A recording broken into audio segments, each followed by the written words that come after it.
Buenas tardes, nos estamos encontrando en Diálogos para vivir la ciudad. Ese es un eslogan que lo habíamos tomado para comenzar esta etapa. Hoy comenzamos ya el segundo mes, es el mes de mayo, y queremos participar en momentos difíciles, la tragedia, los conflictos que estamos viviendo, el tema económico, los proyectos de ley para recaudar dinero. Todo esto nos lleva, y la corporación de ingenieros en servicio pasivo del general José María Córdoba ha preparado un simposio que se llama Mirada Crítica al Ecuador de hoy. Y basándonos en este simposio, uno de los principales invitados va a ser el embajador Marcelo Fernández de Córdoba, a quien le damos una cordial bienvenida, y al señor coronel Marco Miño, que es de los organizadores de este simposio. Pero aprovechándonos, digo, de este simposio, además de informarle a la ciudadanía, queremos hacer una mirada crítica y claro, ¿a quién más que a un ex secretario general de la Cancillería, embajador, en tiempos difíciles como los de los conflictos y el proceso de paz, ¿no es cierto? O sea, en el conflicto y en el proceso de paz también. Embajador, bienvenido. Una mirada crítica al Ecuador de hoy, y yo diría, y un Ecuador con desastres. Unos dicen que no solo es el terremoto de Manabí y Esmeralda, sino que también hay un terremoto económico y hay varios terremotos que podríamos hacer. Esta mirada crítica, ¿qué le provoca decirnos de la Cancillería actual, que es algo que no lo hemos quizá dimensionado? Bienvenido, embajador, buenos días. Muchísimas gracias, para mí es un gusto poder conversar con ustedes. Evidentemente que el país pasa por una profunda crisis en muchísimos aspectos y sobre todo es lamentable el terremoto de hace 15 días más o menos, que dejó en la pobreza y en la orfandad a muchísimos ecuatorianos. Yo creo que eso nos hace reflexionar que necesitamos robustecer al país, necesitamos robustecer a las instituciones y sobre todo a ese espíritu nacional, a esa unidad nacional que se ha venido perdiendo en los últimos años.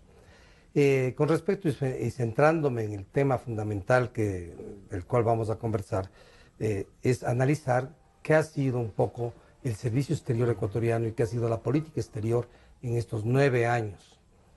Yo diría que en términos generales la política exterior, para ir entrando un poco en temática, ha sido errática, por decir lo menos, confusa y muchas veces contradictoria. Se han abandonado principios fundamentales que ha mantenido el Ecuador, particularmente referente a la defensa de los derechos humanos, que es un pilar fundamental de la vida democrática, y no solo de la vida democrática, sino de la vida del ser humano. Pero, embajador, esto le ha permitido, en cambio, al gobierno actual hacer de la Cancillería quizá una especie de superministerio de la política, no solo de la política exterior, ¿no? Lamentablemente esto ha sido así, ¿no? Veamos que el servicio exterior, que es lo que ha sido durante muchísimos años, ha sido el instrumento fundamental para llevar a la práctica exterior del país, ¿no? El jefe máximo de la política, de la política internacional, ha sido siempre el presidente de la República. El canciller es el ejecutor. Esto se ha mantenido en las normas constitucionales y legales hasta hace algunos años. Últimamente se mantiene teóricamente lo mismo, pero en la práctica se aplican otras situaciones, ¿no? El servicio exterior, como repito, está bajo la inmediata dirección del presidente del Estado y la ejecución es del canciller. Para ir viendo qué es lo que ha pasado, yo primeramente voy a referirme a la Cancillería, al servicio exterior, y posteriormente me referiré ya a los temas de política internacional que este gobierno ha llevado adelante. Tenemos que pensar que el servicio exterior del Ecuador, en términos generales, está compuesto por tres organismos: el ministerio, las misiones diplomáticas y las misiones consulares. Esto ha sido lo tradicional y sigue siendo así. Hay que añadir que en los últimos años, por necesidades, se han ido aumentando no solamente lo típico que eran las agregadurías militares que forman parte de la misión, sino que se han aumentado agregadurías comerciales, oficinas comerciales, oficinas de movilidad, y así una serie de organismos. Tenemos también Defensoría del Pueblo. La Defensoría del Pueblo también tiene sus oficinas en alguna parte. En fin, se han ido asimilando dentro del servicio exterior, pero el esquema básico sigue siendo el mismo, ¿no? Y de aquí hay que afirmar algo, voy a entrar en lo que es fundamental, no, para el cumplimiento de lo que le encomienda el servicio, se le encomienda al servicio exterior, esta defensa de los intereses nacionales, esta defensa de la soberanía nacional, ¿no? Se requiere de la capacitación, ¿no? De una capacitación profesional de sus miembros. Esto es así y es una necesidad absoluta que en todas las diplomacias se reconoce que hay que capacitar. Y para capacitar, ¿qué es lo cual ha sido un instrumento que se usa normalmente? Las academias diplomáticas, las escuelas de diplomáticos. Esto ya nos viene desde el siglo XIV, XV. Pero se implementó en el Ecuador la academia diplomática. A eso voy. Sí, ya. No, desde la academia más antigua, que es la del Vaticano. El Ecuador también tenía su academia, que fue creada el 27 de mayo de 1987. Fíjense que es relativamente reciente que se crea la academia, pero esta academia tiene ya su funcionamiento, crea una corriente diplomática dentro del servicio exterior, entrena y capacita. Pero ¿qué es lo que ocurre? ¿Qué es lo que ocurre? Ante la necesidad absoluta de capacitar, lo lógico era reforzar a la academia, capacitación. Reforzar los métodos de capacitación. Se la suprime. Este gobierno la suprime y ya no existe la academia diplomática. Y pasan sus funciones un poco a medias, le camuflan un poco diciendo que la pasan, que se van a entrenar dentro del Instituto de Altos Estudios Nacionales, que también sufre una transformación. ¿Qué podríamos pensar? Suprimir una academia diplomática. Ahora estamos con un ilustre miembro de las Fuerzas Armadas. Yo le preguntaría a él, ¿qué pensaría si se suprime el Colegio Militar Eloy Alfaro? ¿En dónde queda la capacitación? No les dé esas ideas, pero hay una cosa que sí, no sería raro que también que se inventen una superintendencia para que de ahí salgan los oficiales, incluso se pueda dirigir las Fuerzas Armadas contingentes. Y de esto lo que acabas de decir, hay que mencionar, por ejemplo, Chávez intentó algo parecido al crear las fuerzas bolivarianas, claro, que son una especie de paramilitares o fuerzas ajenas a los militares profesionales al servicio de la causa chavista, ¿no? Que algo se intentó en determinado momento hacer acá, pero no se le... Antes de ir con la parte ya de describir cómo se ha transformado en virtud de esto, de la eliminación de la academia, y yo le voy a preguntar después, para pedirle al señor coronel Miño que nos cuente si así va a ser la tónica de la mirada crítica al Ecuador. No hay que perderse este ciclo de conferencias de la Universidad Andina. Pero además yo creo que usted, por su experiencia, no solo por los años que le ha dado ya al Ecuador, sino que nos puede ayudar a analizar cómo han estado constituidas y qué sustituyó a la Academia Diplomática. Entonces, coronel Miño, bienvenido. Coméntenos, ¿qué les motivó a ustedes a hacer este ciclo de conferencias? Y nada menos que, claro, comprometer a gente como el embajador Fernández de Córdoba para que haga un análisis así muy puntual de lo que estamos viendo pasa en el país. Bienvenido, buenas tardes. Buenas tardes, muchas gracias. Bien, primero quisiera comentarle quiénes somos nosotros. Ya. Somos una corporación de militares en servicio pasivo y activo, sin fines de lucro, de carácter social. Pero somos gente que sentimos la realidad nacional. Somos gente que estamos viviendo lo que está pasando en el país actualmente. Y no actualmente, sino desde hace algunos años atrás. Hemos venido siguiendo ese derrotero y dijimos, bueno, las cosas no están bien. La mayoría de las personas aquí, de los ecuatorianos, conocen que las cosas no están bien. Unos reconocen, otros no quieren reconocer. Pero dijimos, ¿qué podemos hacer? ¿Cuál es el rol que nos toca jugar ahora? Y resolvimos entre los compañeros en servicio pasivo, porque para esto no hemos tomado en cuenta, obviamente, a los oficiales en servicio activo, por obvias razones, ¿no? Los compañeros en servicio pasivo, y dijimos, bueno, es necesario que le entreguemos al país algo que pueda digerir, algo que pueda mirar y que pueda servir para que reaccione, reflexione y simplemente ¿Ustedes sepa la verdad. intentarán hacer una agenda después de esto, una agenda de lo que el Ecuador podría hacer para salir de este bache? Bueno, este ciclo de conferencias, como le decía, es el producto de una resolución entre todos los compañeros para buscar, primerito, la verdad. Para que nuestros conciudadanos, nuestros compatriotas, los ecuatorianos todos, sepan la verdad de las cosas. Porque se nos viene mintiendo persistentemente, se nos viene engañando, diría yo, en múltiples cosas. Y dijimos, este ciclo de conferencias puede servir para eso. Y apelamos a personalidades de altísimo nivel. Aquí en este panel está el distinguido doctor Marcelo Fernández de Córdoba. Los otros conferencistas son de ese nivel, de diferentes formaciones. Es decir, quisimos abrir un abanico, no solamente en una línea específica, sino de diferente formación de los conferencistas. Allí tenemos abogados, tenemos economistas, tenemos un diplomático, tenemos un religioso, hay un militar que de alguna manera nos está representando a los oficiales de Fuerzas Armadas. Sí, es Osvaldo Jarrín.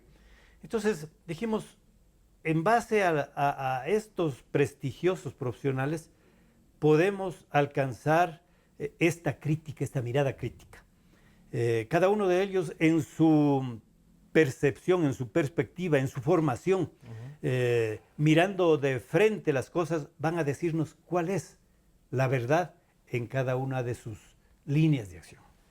Y claro, para esto el 10 de mayo podrán escuchar al embajador Marcelo Fernández de Córdoba en la Universidad Andina Simón Bolívar. Y claro, el tema es aspectos relevantes de la diplomacia ecuatoriana en el periodo 2009-2015. Yo diría, para que sea relevante, todo en una cancillería será, pero ¿cómo se conformaron? Porque uno piensa y dice, a ver, cierran unas embajadas en lugares donde se deberían tener y después me imagino que se dan cuenta que hay que tenerlas, tanto que dejan no solo a uno, sino 2 o 3 personas con rango de embajador en un lugar donde retiran la embajada. ¿Cómo entendemos? Ayúdenos, porque este es un tema que está como escondido y vetado para el común de los ecuatorianos. Sí, realmente la pregunta es muy válida y la voy a tratar. Voy a ligeramente acabar los puntos anteriores para quedar completo.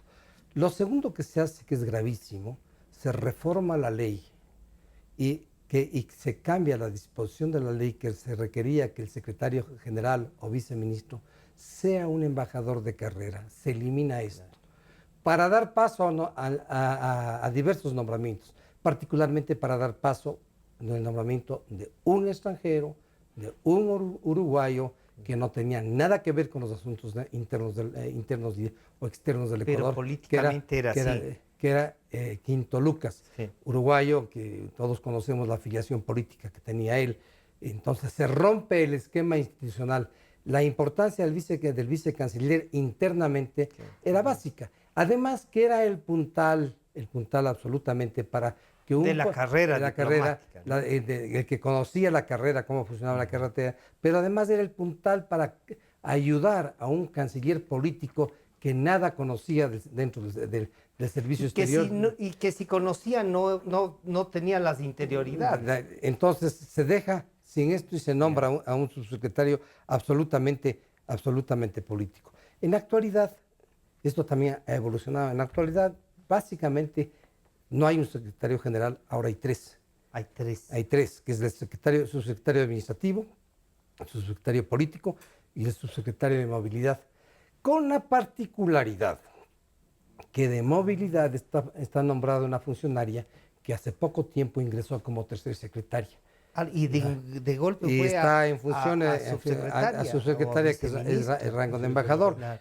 Esto no nos extraña porque en los puntos de estos tengo notado también que desde inicios del régimen se estableció una práctica de nombrar a políticos, inclusive a personal contratado, para que no entre dentro de la carrera, y no excedan los cupos que establece la ley al personal político, les ponían en funciones, y les ponen en funciones administrativamente, en funciones de rango de embajador, directores de departamentos, etcétera, y a los embajadores de carrera debajo de ellos. Una cosa que no se entiende, ¿no? Algunos de ellos, de los embajadores de carrera, han terminado por salir del servicio exterior, y otros como sí. una forma de protestar. ¿Por qué han de renunciar a su carrera? También preguntaría. Claro, es así, ¿no? Otra cosa, se suprime la Junta Consultiva. La Junta Consultiva hay que analizarla dentro de su proyección histórica. Y los aportes que ha dado al Ecuador. Aportes que ha dado. La Junta Consultiva nace de los problemas que tiene el Ecuador a inicios del siglo XX con el Perú, y se crea una junta de notables que la preside el arzobispo de Quito, que era Federico González Suárez. De ahí va evolucionando hasta llegar a la Junta Consultiva, que era un órgano consultor del ministro, que le asesoraba al ministro en problemas álgidos. Obviamente que durante todos estos años, este órgano consultor, la mayor función que tuvo era frente al problema que teníamos con el Perú, pero se la suprime. Se la suprime totalmente. Desaparece la Junta Consultiva, un órgano tradicional, histórico, dentro de la Cancillería. Todos los políticos, todos los cancilleres nombrados por este régimen han sido políticos, quienes han tenido escasos conocimientos del derecho internacional, escasos conocimientos de la práctica diplomática, todos. Puedo enumerar María Isabel Salvador, que ella era funcionaria del FAS, María Fernández Espinosa, ¿no? Fan de Falconi, que quizás el que un poco más tenía preparación, Ricardo Patiño, y el actual, por favor, un personaje extranjero en el Ecuador, de nacionalidad británica, francesa, ¿no?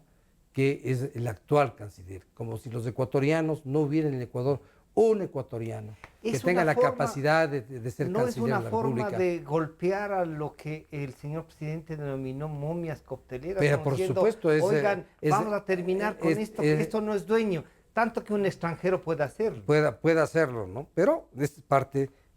Ahora, es una visión. Esto se complementa con la presencia durante estos 9 años de asesores extranjeros, particularmente nicaragüenses, españoles, inclusive una italiana, que han estado a cargo de asesorar en puntos claves de la política exterior, ¿no? Y en esto de asesores hay algo que parece que habría que mencionar, lo que es de Ripley. El canciller Patiño llegó a tener 125 asesores. 125. Y esto no lo digo yo, fue el informe de la Contraloría la que sacó estos 125 asesores. Imagínense lo que es esto. Entre ellos estaba este diputado español. Claro, y mencionar el español, que es ahora diputado de Podemos en España. Claro, ¿no? Pero imagínense 125 asesores. Cuando más que el número de embajadores. Claro, por supuesto. Pero comparemos con situaciones en que cancilleres, inclusive políticos, que cancilleres de carreras han asumido las funciones. Tradicionalmente el único asesor que existía en la Cancillería era el asesor jurídico, que era un área especie de específica, más cercano y que normalmente en las épocas de 41 años que he estado yo en el servicio, era un embajador de carrera que estaba inscrito en el Colegio de Abogados para que pueda ejercer la abogacía, pero era un embajador de carrera. También era un embajador de carrera. Entonces vemos con la desaparición de la Academia Diplomática, ¿no? Y esta serie de nombramientos políticos, los nombramientos de embajadores políticos también se producen con embajadores que tienen poquísima preparación, que no están dentro del quehacer diplomático. Y aquí viene otra cosa. La Cancillería, a inicios del año 2007, que es lo que asume este gobierno, tenía alrededor de 600 funcionarios. Hoy tiene más de 2.400 funcionarios. Es decir, existen... Con nombramiento y hay que sumarles los contratados, supongo. Bueno, sí, claro. Claro, Habría todos, que sumar todos todos. los que trabajan en la Cancillería, Ya. son 4 veces más. Yo no creo que las necesidades de acción se eleven, se hayan elevado por arte de magia en estos 4 años a tener tantos funcionarios, ¿no?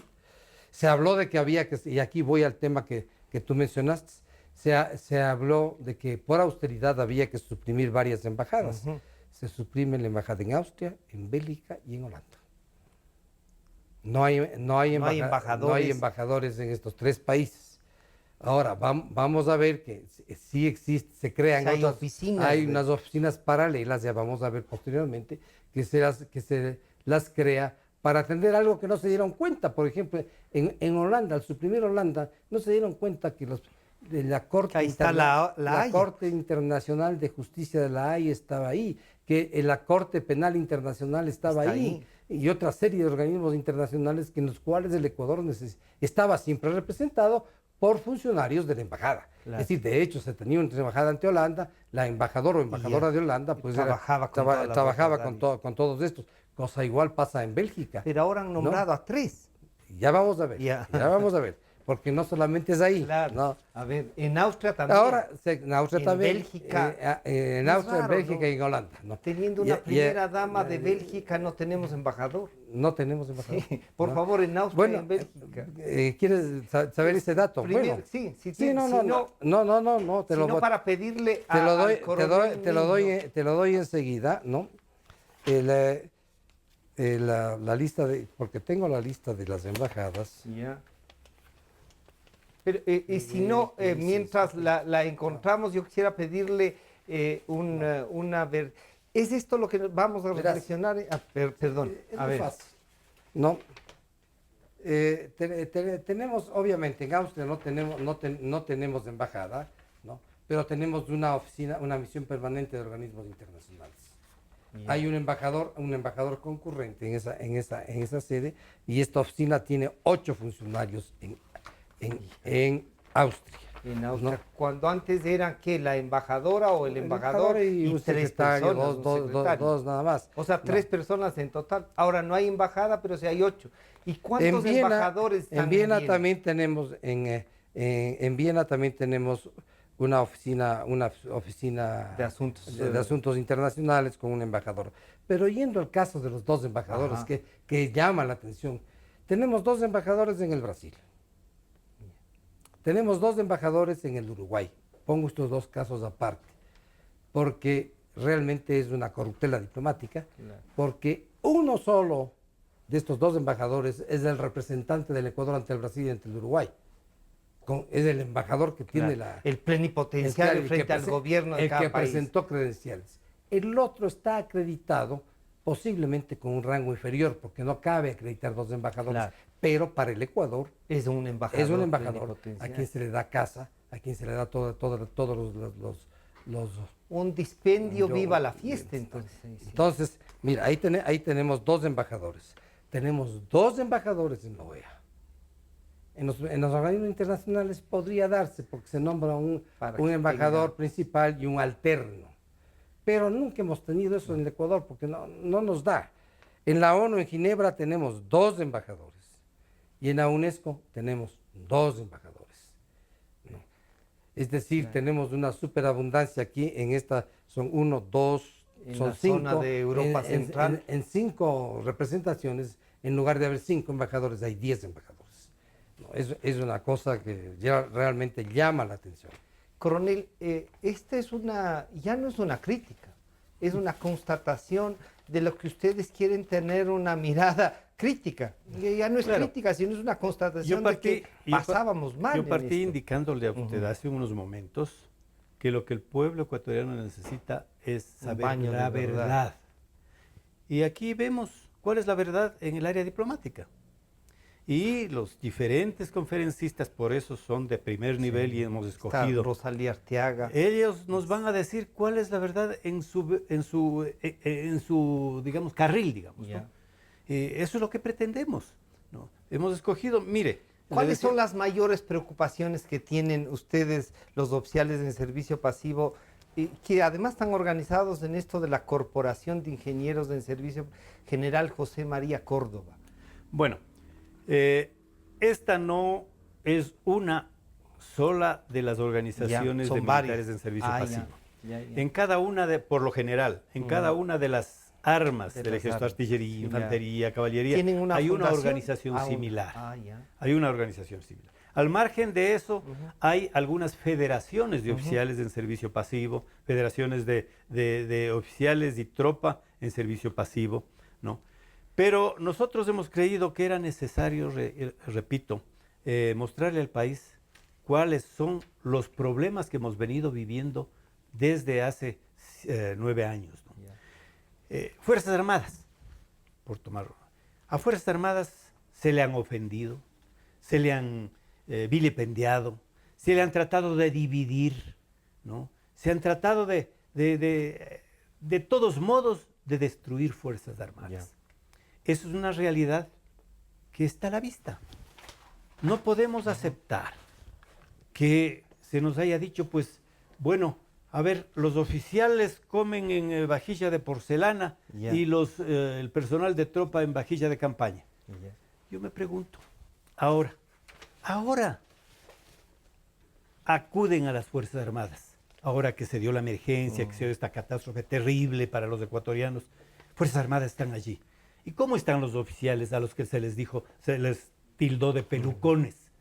Están con el personal de tropa, comiendo en la misma vajilla, la misma comida en las carpas. Esas son las Fuerzas Armadas. Entonces, nosotros esperamos que en el ámbito de cada uno de los conferencistas nos hagan ver cuál es la realidad, nos digan qué es lo que está pasando en el país, nos digan qué ha sucedido en el área económica en estos 9 años, qué es lo que ha pasado. Y nosotros diferenciamos. Algunos le pueden decir, coronel, lo que pasa es que como ya les toparon a las Fuerzas Armadas, ahora sí están preocupados. Porque un poco diríamos como que el país en general, no solo digo las Fuerzas Armadas y sus servidores en servicio pasivo, ¿cómo que han tenido una tolerancia o es una madurez democrática la que ha habido? Yo diría que hemos sido demasiado tolerantes con los intolerantes. Mire, no podemos aceptar que las guarniciones del sur, en la provincia del Oro, estén prácticamente desmanteladas. Yo había puesto una comunicación inclusive a la Presidencia de la República alertando de este particular. ¿Por qué? La división... Si bien está la paz, no hay que... No, pero es un absurdo, ¿no? Nunca sabemos lo que puede pasar. Y la historia nos está indicando qué es lo que ha pasado. Entonces decíamos, la División Ligera Tumbes del Perú está al 100% de sus efectivos, mientras que nosotros estaremos, ¿qué? A un 10-15%. Y está la División Ligera Tumbes en condiciones de tomarse la provincia de Oro en 40 minutos. Por Dios. Fuerzas Armadas, ¿dónde están? Entonces... Lo que pasa es que pueden decirnos, y con esto vamos a concluir esta primera parte, que ustedes no han cambiado esta visión en épocas de paz. Porque van a decir, van, sí, Tumbes a lo mejor no, pero en épocas de paz hay que estar realmente tan preparados así en esas zonas que no son ya de conflicto. Reitero, la historia nos está dando la razón. Somos vecinos, somos amigos ahora, pero no sabemos si es que mañana vamos a seguir siendo los mismos amigos.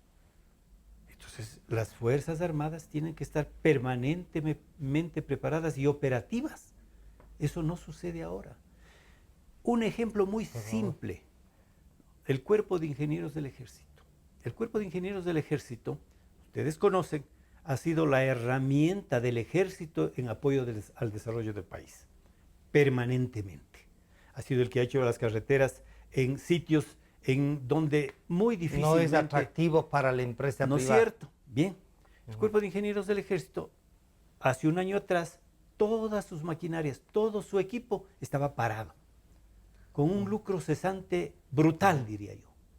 Ahora que se da la emergencia, se dan cuenta que hay un Cuerpo de Ingenieros del Ejército. Y el cuerpo está en las zonas de desastre. Vamos a hacer un corte y en 2 minutos estamos de vuelta para seguir dialogando con el embajador Marcelo Fernández de Córdoba y el coronel Marco Miño. Y claro, vamos a buscar con el señor embajador Marcelo Fernández de Córdoba descubrir algo que no sé por qué no se nos había cruzado, aunque algunos ya han hablado, de cómo es esta caja de Pandora de la Cancillería. Enseguida volvemos.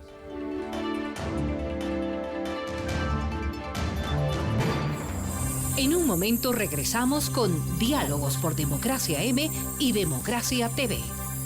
Inicio del espacio publicitario. Gracias, quiteños, por toda su solidaridad. Ahora, ese espíritu debe fortalecerse. Necesitamos más manos, más voluntarios, más donaciones, más solidaridad. Nuestros hermanos afectados por el terremoto nos necesitan. Nuestra ayuda es más importante ahora. Puntos de donación y de voluntariado. Patronato San José, Cruz del Papa, Parque Bicentenario y Tribuna del Sur. Nuestro entusiasmo sigue vivo. Aún tenemos mucho que dar. Soy quiteño. Soy solidario. Alcaldía de Quito. Fin del espacio publicitario. Sentimos lo que la gente siente, amor, desamor, alegrías inmensas. Decimos lo que la gente quiere, pasión, discusión, democráticamente. Democracia, la radio de la gente. Democráticamente, la radio de la gente.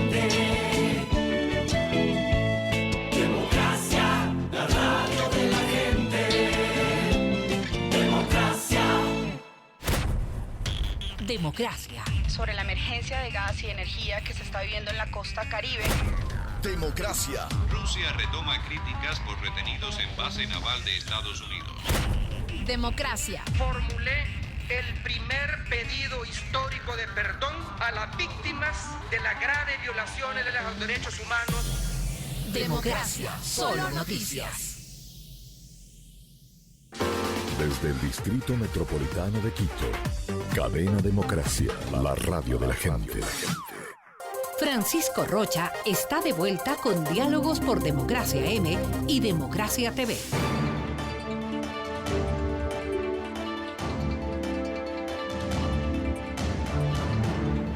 Estamos de regreso ya y claro, el tema es apasionante, no solo porque es el país, sino una parte de lo que, de cómo nos ven afuera.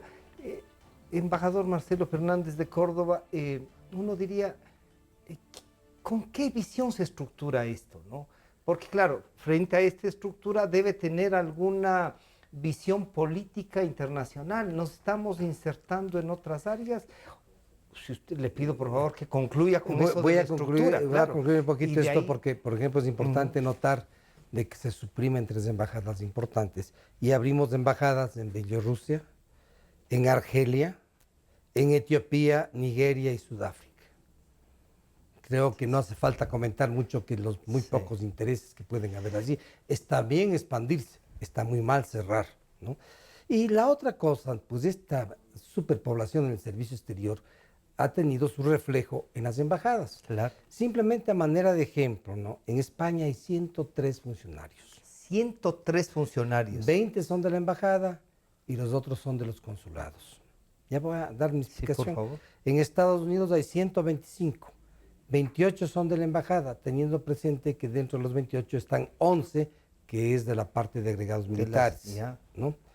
En Italia hay 61 funcionarios. En China hay 45, que son las que más tiene. Luego Perú tiene 32, Gran Bretaña 16. Y bueno, dentro de este muestreo que hice, me sorprendió que en el Japón exclusivamente hayan 3. En Japón tenemos 3. Bueno, pero comparemos con Nicaragua. ¿Tiene idea cuántos están en Nicaragua? En Nicaragua, bueno, no o El Salvador o Guatemala. Ahí están relativamente pocos, ¿no? Ya, pero pasan de 10, 6, 11, 8, exacto. 10, 11, ¿no? La mayoría me han dicho que son un promedio de 10 o 12. 10, 11, 12, sí. Ya. Ahora, a lo que yo me permito señalar, estas embajadas, como por ejemplo la de España, ¿qué objeto tiene tener tantos consulados? Si el objeto sería realmente preocuparse por los ecuatorianos, podría ser aceptable. Pero el objetivo es prácticamente hacer proselitismo para Alianza País. Esa es la explicación por la que tenemos tantos funcionarios y tantos consulados. ¿Usted cree que ahí hay activistas y no diplomáticos? Totalmente. totalmente, totalmente. Bueno, dentro de estos casos, bueno, ya les mencioné el caso de los dos embajadores. Hay un caso que yo creo que la ciudadanía merece que se le aclare, la situación de Lenín Moreno. Yeah. Lenín Moreno está trabajando en un organismo internacional que no le paga. No. Y decimos que tampoco le cuesta al gobierno del Ecuador. Pero nos olvidamos que cuando él fue allá, hubo un decreto en que le dieron $5 millones para que arregle la misión. Eso es todo. O sea, le dimos 5 millones de dólares para que haga una oficina y viva de eso, supongo. Que ese era un fideicomiso que no les gusta. Entonces dejo la inquietud, cada uno juzgue como sea, ¿no? Ahora sí vamos un poquitito a la segunda parte del tema, cómo nos ven afuera.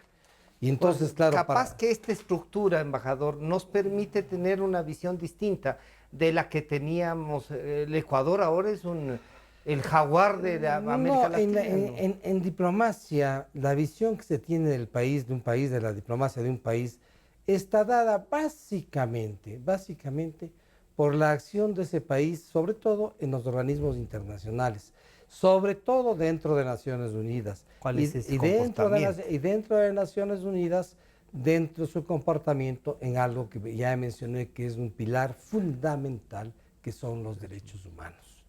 Ya vamos a ir un poco en detalle a eso para explicar qué es lo que ha pasado. Porque en realidad yo me tomé la molestia de ver qué es lo que pasó, con qué discurso llegó el presidente Correa al poder. Llegó con un discurso de cambio de la agenda anterior. Cambio. Uno dice cambio, puede haber cambio, pero veamos qué es lo que proponía. Él propuso 7 ejes. Defensa de la soberanía, multilateralismo activo, integración latinoamericana, diversificación de mercados, protección del medio ambiente, ahí le he puesto entre paréntesis ITT, protección de los derechos de los emigrantes ecuatorianos y libre movilidad de la persona y ciudadanía universal. No creo que avancemos en esta entrevista a ver todos estos temas y solamente me voy a limitar a los principales. Y para mí el principal tema es la defensa de soberanía. Porque el presidente... Además es una base, ¿no? Fue una bandera que asumió que había que recuperar la soberanía y añadía ahí la patria misma. Es decir, daba la sensación de que antes de esto no había patria. Que la patria estaba en manos de alguien más. De alguien más. Sí. Y que había que recuperarle, ¿no? Bueno, así suena, si fuera esto real, pues sería una segunda independencia la que estaba marcada en esta situación. Y yo creo que merece analizarse un poco esta temática. Entonces, lo primero, ¿qué es soberanía? ¿Qué es soberanía? Eso es lo que tenemos que preguntarnos básicamente. ¿Qué conceptualiza este régimen?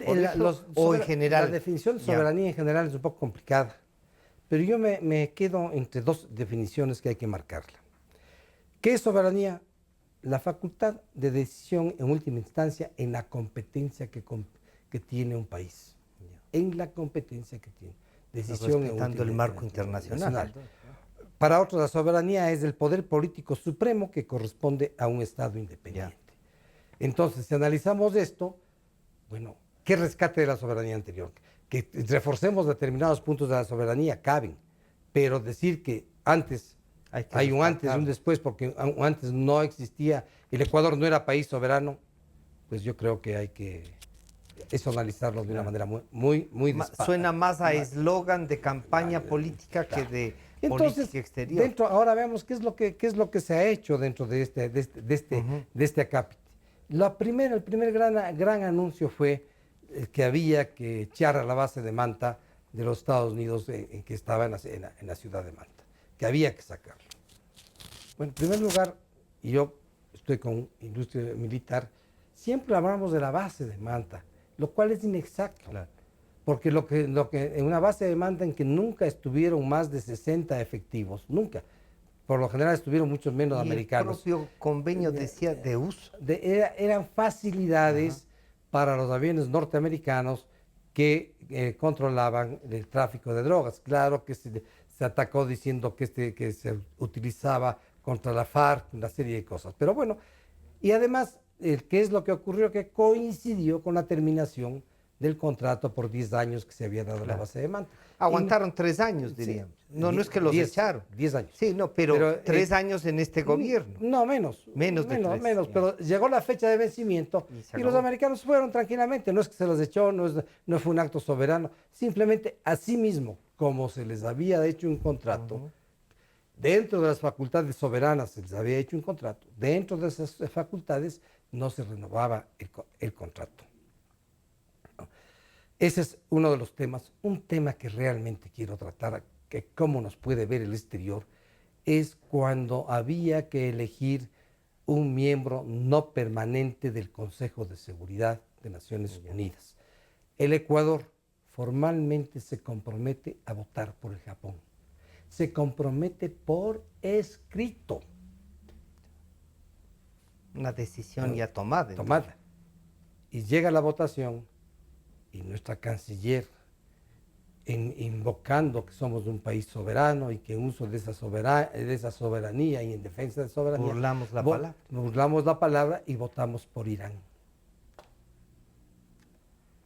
Eso, en términos internacionales, es una falta de respeto a sí mismo, a la soberanía, que habían dicho. Y falta de respeto a sí mismo, claro. Una falta a la palabra. Se vota, y se vota con la particularidad, pues, que el Japón saca 170 votos y el Irán saca 20 y tantos votos. Es decir, hasta inclusive tácticamente dentro de Naciones Unidas, cuando un país ve que las cosas están en determinado sentido, se puede abstener. No se vota por el que va a perder absolutamente, sino que en aras de los intereses del país se pliega hacia donde va a ir la mayoría. Porque, y por último, no se vota. Pues. No. Y si no se comprometan y votan porque va a perder. No se comprometan, ¿no? Luego, obviamente, con la situación de la base de Manta que hemos mencionado, pues existen varios pasos en que el Ecuador maltrata a los Estados Unidos, ¿no? Se marca una política que había que terminar con la hegemonía de las relaciones con Estados Unidos y se las va enfriando a tal punto que el punto de enfriamiento llega cuando en abril del 2011 se echa a la embajadora de Estados Unidos sobre pretexto de los Wikileaks, de algunos mensajes internos de la embajada americana, y se la echa del país. Y Wikileaks que no han sido usados en cambio para tamizarlo de adentro. Pues, ¿no? Y entonces marca el punto más bajo de la relación con los Estados Unidos. Y que hay que pensar dos cosas con Estados Unidos. Es nuestro principal socio. Más del 40% de nuestras exportaciones van a los Estados Unidos. Pero parece que es más rentable el confrontar y gritarles para que asentarse ideológicamente. Políticamente. Pero no tiene lógica. Yeah. Y no tiene lógica en otro aspecto que no se ha dicho. ¿Cuántos ecuatorianos hay en Estados Unidos? ¿Y cuántos en el Irán? No. Y bueno, en el caso de Irán, pero en el caso de la relación de la relación bilateral, obviamente Estados Unidos no reaccionó en este tema. Retiró el embajador aquí, también obligó que retiren el embajador ecuatoriano y luego se han restablecido las relaciones, ¿no? Antes de eso, coronel, usted nos decía también el Cuerpo de Ingenieros del Ejército, que fue creado una institución así, que iba teniendo también ya una especie de carrera, ¿no? Que se preparaban, y ha sufrido también unas cosas. ¿Ustedes comentan con los actuales miembros del Cuerpo de Ingenieros? Desde luego, se conversa, ¿no? ¿Sí? Se conversa, lastimosamente, nosotros dentro de la corporación como que tenemos otra visión, ¿no? Ya estando afuera, la visión es diferente. ¿Es diferente en qué? Diferente. Por ejemplo, vemos a un embajador diciendo, bien, esto no cambia, pero diferente en qué sería, por ejemplo, viendo de afuera en el Cuerpo de Ingenieros. Diferente en el sentido, primero, de que ya no hay una relación directa, no existe una relación directa. Segundo, que ya no existe la jerarquización como existe dentro, ¿no? El comandante y los subordinados. En este caso no es más horizontal. Es horizontal, es decir, todos los socios, los compañeros, los miembros tenemos iguales derechos, iguales no importa si es general, coronel, teniente, no importa, coronel. De ninguna manera.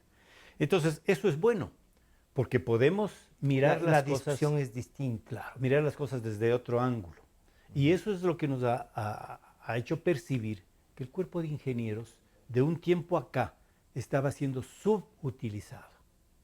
Hay una serie de especulaciones que hacen al interior diría del gobierno respecto al cuerpo de ingenieros, pero que no han tenido ningún tipo de asidero y no han dicho, bueno, el cuerpo de ingenieros no le damos trabajo por esto.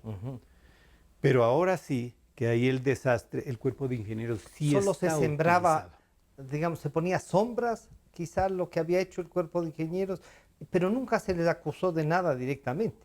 No.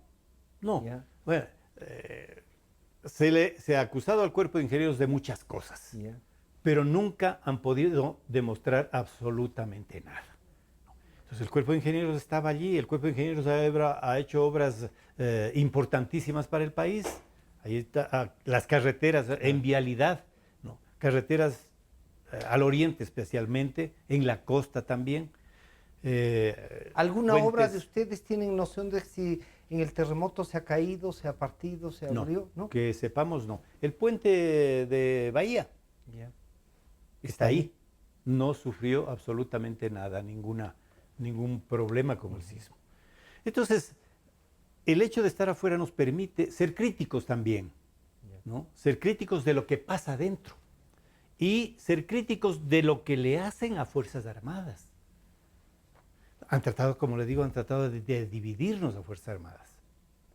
Ahora ven que Fuerzas Armadas son necesarias. A lo mejor después dicen, bueno, ya cumplieron, ahora sigamos con lo mismo. Coronel, ¿no están pensando que también a muchos oficiales, desde mi punto de vista, hacen bien? Salen jóvenes y pueden hacer política. ¿No están politizados los militares en servicio pasivo? ¿En servicio pasivo? Sí, sí. No, de ninguna manera. Pero harían bien Desde si luego, es que quieren politizarse y afiliarse. Desde luego, hay 1, 2, tal vez 3 que han intervenido en política, que están interviniendo activamente en política ahora, en estos momentos. Esta motivación entonces no es política. No tiene nada de político. Esta motivación es absolutamente patriótica. Nos duele el país, nos duelen nuestros compatriotas, nos duele el pueblo ecuatoriano. Eso no es política, a pesar de que todo hombre es político por esencia. Pero no estamos haciendo proselitismo político, que es diferente. Nosotros queremos mostrarle al país cuál es la verdad. Para que incluso los que quieran hacer proselitismo lo hagan, ¿no? Lo hagan, es decir, todo oficial en servicio pasivo es libre de tomar un camino. Claro. Pero nosotros no contriñimos eso. Lo que queremos es lo que acabamos de mencionar. Es esta mirada crítica para que todos podamos resolver no solo cómo hacemos una mirada de futuro, sino cómo vemos al país también después. Mire, yo entregaba una invitación de estas así, igualita, a una persona, conocido. Siempre es bueno, al recibir la invitación, siempre es bueno oír a la otra parte. Un momentito, aquí no hay 1 o 2 partes. Aquí somos todos somos ecuatorianos. No estamos haciendo lo que usted acaba de mencionar, proselitismo político. No estamos en el otro lado. Estamos en un punto de equilibrio que queremos mostrar al país en una línea recta con la verdad. Entonces, esperamos que este ciclo de conferencias dé ese resultado. Convoque para debatir los temas. Desde luego, nosotros hemos pensado que hay 2 espacios en tiempo.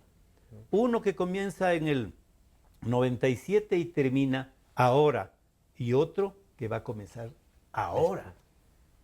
Embajador, la aspiración es de que termine, por lo que veo con los militares en servicio pasivo. ¿Esto tiene vicios de terminar en la Cancillería y con un canciller anglo-franco-ecuatoriano? De ninguna manera, ¿no? De ninguna manera. Más bien se han agravado las situaciones de ayer dentro. De ninguna manera. Esta política que yo digo que es errática, ¿será? Que es errática, pero tiene un trasfondo más ideológico, ¿no? Un trasfondo ideológico, ¿no?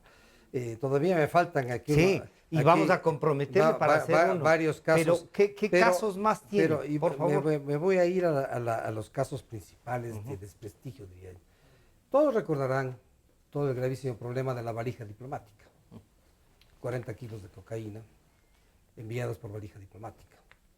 Dentro de un proceso que meses atrás, antes de que ocurra esto, se reforma, se crea un reglamento de valijas. Para que puedan hacer eso. Para que las valijas que siempre se les había tratado como establece la Convención de Viena, la valija es un cartapacio, ¿no? Las valijas puedan llevar lo que quiera prácticamente, joyas, obras de arte, lo que quiera. Y tanto así que la valija que lleva estas tortugas llenas de estos vasos de tortugas de esta empresa llenas de cocaína, llenas de cocaína, fue una valija de 400 kilos, ¿no? Entonces era una encomienda, no era una valija. Una valija, todo ese proceso nada de transparente, que se pudo haber inmediatamente establecido culpables, porque ¿quién entregó la cosa? ¿Quién autorizó? En un proceso inmediato, si la Cancillería actuaba inmediatamente, pero no se hizo así. Se dejó pasar el tiempo, pasaron los años. Está a la sombra de eso, ¿no? Claro, porque le echaron la culpa a unos ilustres desconocidos que habían llevado pero todo el trámite que ¿Quién les hizo? ¿Quién les hizo? ¿Quién reformó el reglamento? Bueno, sabemos. Claro, porque realmente se reformó el reglamento. No lo hizo el canciller. El secretario, ¿no? Ni el vicecanciller. No, el vicecanciller, que estaba de canciller encargado en ese momento, es el que hizo eso. Todo son coincidencias, pero el desprestigio, coincidencias entre comillas. Claro, sí. No, el desprestigio de la diplomacia ecuatoriana que trajo el tema de la valija, ¿no? que fue interceptada en Milán, y obviamente los que estaban en Milán, esos sí han ido a la cárcel porque estaban sujetos a las leyes italianas. Que es totalmente pero no eran funcionarios de la Cancillería ellos, ¿o sí? Técnicamente los de Milán no, porque ellos recibieron. Claro. Y inmediatamente autorizó el embajador que se abra de esa valija, y bueno, se toparon con la sorpresa. Pero para que el gobierno italiano, para pedirle la autorización para abrir la valija, ya sabía lo que pasaba, ¿no? ¿Se habrá hecho eso antes, embajador? En otras ocasiones lo mismo. Bueno, yo diría que antes del 2007, que me consta a mí, no. Pero después del 2007, antes de que les agarren en Italia... Pues deben haber enviado algunas valijas ya de esa manera, porque estas cosas no salen por generación espontánea. Y no los van a descubrir y no lo van a intervenir las autoridades italianas si no tenían ya conocimiento de que se había establecido una línea de tráfico a través de la valija, ¿no? ¿Cuál otro caso tiene así de vergüenza internacional? Entre otros. En Londres. El preso en Londres. Bueno, hablemos de eso. Sí. El caso Assange. El caso Assange, aquí se le da tanto revuelo. Hay que simplemente analizarlo. En primer lugar, el señor Assange está acusado de 2 delitos sexuales. Esos son delitos comunes. Al margen de cualquier otra cromática. Aquí tengo yo unos cuadros, ¿no?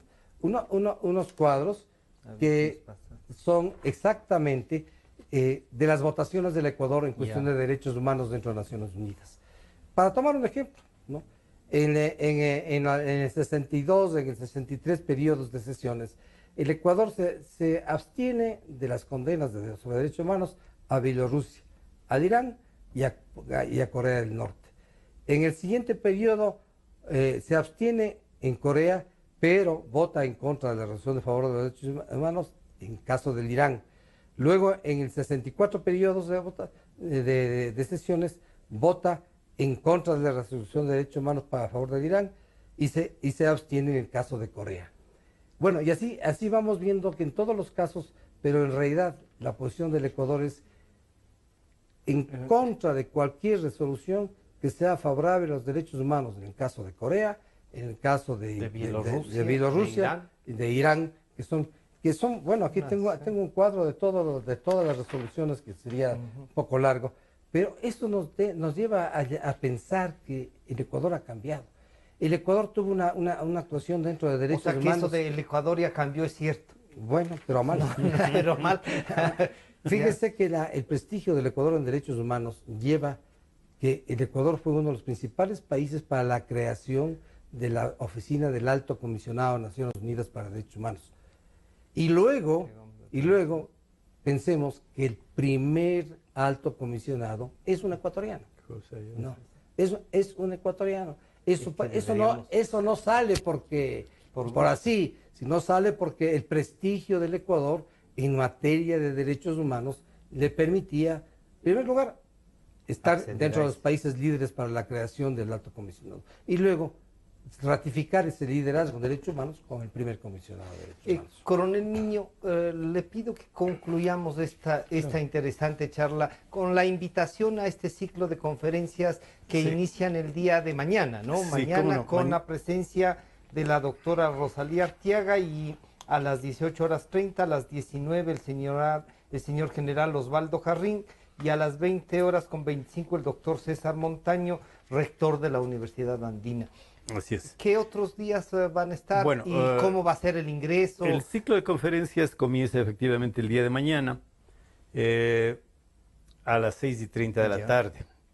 Tenemos martes, miércoles y jueves de esta semana y también martes, miércoles y jueves de la otra semana, es decir, 3, 4 y 5 de mayo y 10, 11 y 12 de mayo. El ingreso a las conferencias es libre, no tiene ningún tipo de restricción y lo que es más, hemos conseguido que todas las conferencias sean transmitidas en vivo, online, ¿no? Y voy a dar el link por si acaso, es www.livestream.com y /UASB, Universidad Andina Simón Bolívar. Y en cuanto al parqueamiento, también tenemos cerca de la universidad el parqueamiento de Urba Park, que es un parqueamiento privado. Entonces, invito a todos los ecuatorianos a que nos sigan las conferencias en vivo y también a los que deseen asistir a las conferencias. Son 3 conferencias diarias, a excepción del día jueves, que se hace la clausura, el jueves 12 de mayo. Y si me dejas, yo quiero anunciarte unos temas que pueden quedar para la próxima. Y que queda además compromiso para hacer un análisis exclusivamente de la Cancillería. Mira, queda el tema derechos humanos interamericanos, la Comisión de Derechos Humanos, la Corte Internacional Interamericana de Derechos Humanos, la posición del Ecuador. Queda el tema, ¿no? El tema que realmente hay que analizarlo, el tema de los glifosfatos, que nos hemos olvidado eso. ¿No? Y que fue un tema con Colombia ¿Qué es lo que pasó con eso? Bueno, analicemos el tema del ALBA, el tema del UNASUR. Hay una serie de temas que todavía quedan. Entonces quedamos en compromiso de hacer un análisis exclusivo de eso. Cuando guste. Queremos agradecerles a ustedes.